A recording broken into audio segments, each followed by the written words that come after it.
Rise and Shine on Australia's Vision Christian Radio. You're on Rise and Shine with Matt and Phil all across Australia.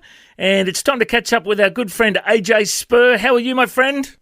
I am well, thanks. Thanks for having me. It's so good to have you today, and we're making a Zoom video as well. We've got you on the radio. It's so cool that you're up early chatting to us today. Thanks for joining us. Oh, pleasure. And AJ, you always bring something really exciting to talk about. I love it because there's a parental focus, a bit of a mama heart that comes across. Have you got something for us this morning? Yeah. On the weekend, it really struck me.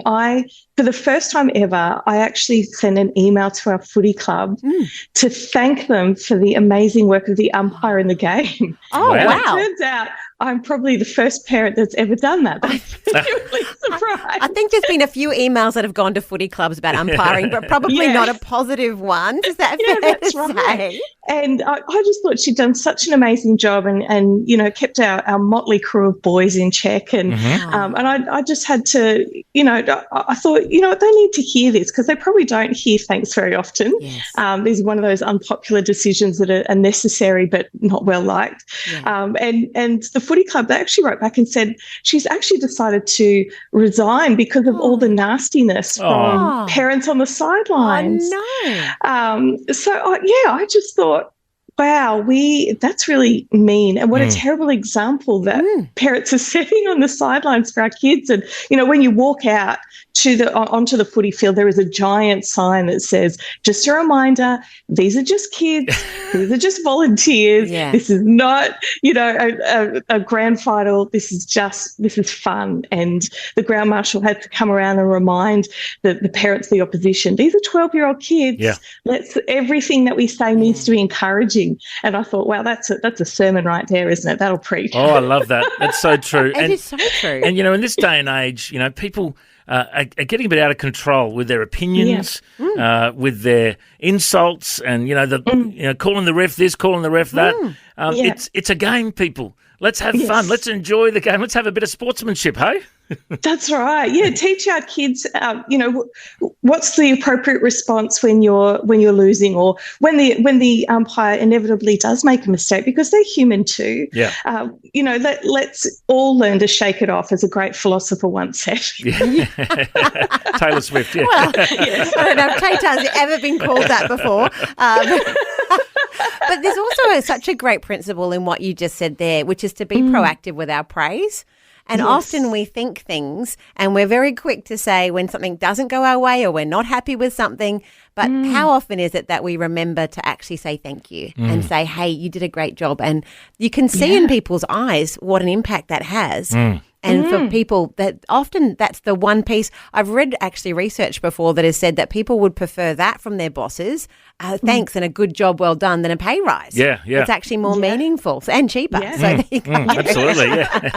Absolutely. If people feel appreciated, they're prepared to do far more. And I was inspired by Matthew 14 when it says, here's another way to put it. You're here to be a light, bringing out the God colours in the world. God isn't a secret to be kept. We're going public with this, as public as a city on a hill. If I make you light bearers, you don't think I'm going to hide you under a bucket, do you? I'm putting you on a light stand. Now that I've put you there on a hilltop, on a light stand, shine. Keep your house. Be generous. Keep open house. Be generous with your lives. By opening up to others, you'll prompt people to open up with God, this generous Father in heaven. And it's Matthew 5:14, sorry. And it just, every time I think that, I think, how's your glow? Yeah. If we're called to be the light of the world, how's your glow? And, you know, and when you meet people with the unpopular jobs, like the person that checks your bag on the way out of a store, or the security guard at the airport that wants to do a full body search, you say, hey, you know what? Thanks. You are doing an amazing job. Here's a challenge where you're pulled over for a speeding ticket.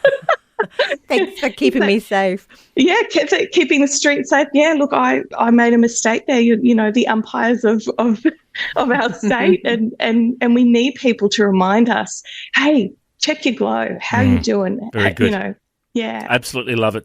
Well, we're chatting with Annette Spurr, and we're talking about kindness today. AJ, you happy to hang around? We'll continue the conversation real soon. Yeah, sure. All right, we'll continue that chat about kindness here on Vision. You're on Rise and Shine with Matt and Phil all across Australia.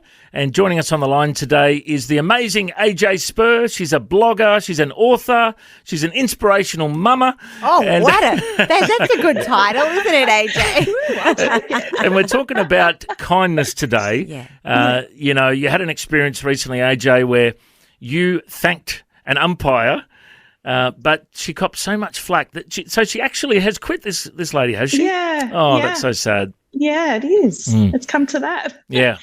You can understand it, though. I know I was at a netball game recently, and they had a rule you weren't allowed to approach the umpires. Yeah. So they said to the parents, particularly because they had a lot of younger girls who were sort of 16, 17 umpiring, if they were wearing white, it meant they were underage. Yeah. You couldn't even approach them as a parent. And I thought, what a sad society that we've come to the point where they must have been so abused that had to be the rule. Yeah. Yeah, that's right. And, you know, when it comes down to it, you know, you shared that great verse before, Annette, from Matthew 5:14, which is, you shared the Message version, I think it was. Yes, it was. I like to call it the massage version, you know. But it had a great idea, isn't it? That idea of what's your glow? That's right, yeah. What is the glow that you're giving in the world? And AJ, I wonder if you can give us any ideas around how do we keep our glow glowing? How do we actually make sure we're fanning that so we're going around being a good witness for God? Yeah, I think I always say the way you treat the barista is who you really are. Yeah. And so when you're out, and this is a great dating principle as well, massive red flag if you're out and the person that you're with is treating the hospitality staff with contempt. Yeah. That's a red flag. Yep. Because how you treat the people that you possibly perceive as your lessers says a lot about who you are, and because they're not your lessers. Yeah. And so it's a really good kind of glow check when you're ordering a coffee or when your meal's late, or if there's a lineup for buying a ticket for something. How you treat the people who are there to serve you, how you treat the servers is who you really are, and that's a real heart check. And, you know, I think that's such an important principle. You know, I'm not going to name names, but I've taken preachers out for lunch before and they've treated the staff rudely. And I'm like, my goodness, you were so nice at church. And now you're here in public and you're being rude to this person, you know, because they got their order wrong or whatever, you know. And it's like, you know, you're exactly right. And you know, I've heard James Dobson on Focus on the Family. Oh, yeah. He said years ago that one of the biggest problems with teenagers falling away from God, you know, it's like 80% of Christian kids backslide when they finish school, right? This is a terrible statistic.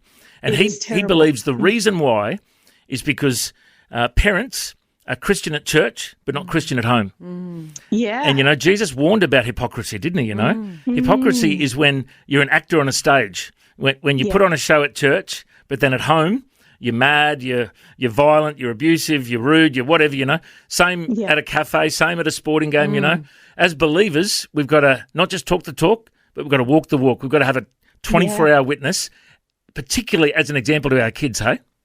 Absolutely. Check your glow. What would your kids say about your glow? Would they say that you're shining? Yeah. Or would you be embarrassed by what your kids said about your character at home and how you treat the umpire at their games? Yeah, that's right. Yeah. And look, there was in the 80s, we used to wear these bracelets. AJ, I'm sure you had them. You were cool. Yes. What would Jesus do? And you used She to. still is cool. I used to are cool. I see her and I as being quite cool back in the day. I like to think so. I'm sure you made them in children's church like I did, and I used to wear proudly the "What Would Jesus Do" bracelets. And it was actually a really great mental picture of, as you're walking around, as you're interacting during the day, hey, if Jesus was right here, he was in that situation, how would he respond? And when someone did something that he didn't like, how do you think Jesus would have responded to that? And that's the way that we should be as well. Yeah, absolutely. And you know what? Jesus wasn't backwards and coming forwards as well. If someone needed a reminder to check their glow. Yeah, that's good. That is true. He would lovingly tell them. That's good. Yeah. And I've got a new take on it that I shared in a sermon a while back. Yeah. I love what would Jesus do. I love that saying. That's good. And but what if we change it to what is Jesus doing? Oh, very nice. Because Jesus is alive today. He is alive and he is speaking to us 24/7. Yeah. And he is leading us to say things and do things and care for people. You know? And rounding this up, Jesus is kind. Yes. Yes. And wants us to be kind. Yeah. Yeah. And he is leading us by his Holy Spirit. If we have the Holy Spirit in us, we have the fruit of the Spirit, and we are kind. And I just thought about the Great Commission. We could, twist one of the words in it. We could say, glow into all the world and preach the gospel, couldn't we? You see what I did there? Love that. Yeah. Look at you. You like that? Yeah. So Matt. Very much. And we're talking this week about the story of Enoch. I'm sure Enoch had a very good glow about him as he went about his walking with Jesus. Absolutely. Absolutely. Oh, fantastic. Yeah. Well, AJ, it's always good to catch up with you. Thanks for the challenge to glow and be kind. If people want to find out about your books and your blogs, what's the best website to go to? seeinggod.com.au. seeinggod.com.au. You're doing so well, AJ. Yeah, It's we so good to love it. catch up Thank with you so much for coming in and Love you blessing us guys. this morning. Pleasure. Thanks for taking time to listen to this audio on demand from Vision Christian Media. To find out more about us, go to vision.org.au.